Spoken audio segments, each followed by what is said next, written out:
বসেন এবার। Take back বাংলাদেশের আরেকটি কাজ বাকি আছে।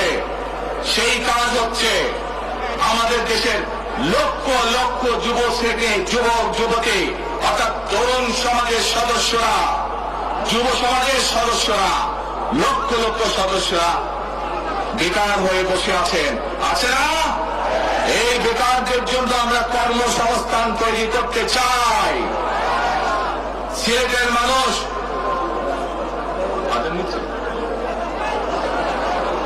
আচ্ছা, আদানটা হচ্ছে, আদান তো শেষ হয়ে যাবে। প্রিয় ভাই বোনেরা, এই দরগার মসজিদের আদান শুরু হলে আমরা কিছুক্ষণ বিরতি দিব আদানটা শেষ হওয়া পর্যন্ত। তাহলে তার আগে বক্তব্য রাখি নাকি? আচ্ছা, এই যে লক্ষ লক্ষ ভাই বোনেরা, সিলেটের মানুষ, অধিকাংশ মানুষ কোথায় যায়? লন্ডনে, তাই না?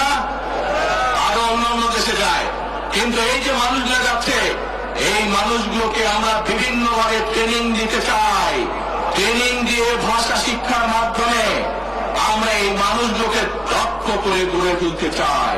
সিলেটের বহু মানুষ সৌদি আরব সহ মধ্যপ্রাচ্যের বিভিন্ন দেশে যায়। আমরা এই মানুষগুলোকে দক্ষ করে গড়ে তুলে কর্মসংস্থানের সুযোগ তৈরি করতে চাই।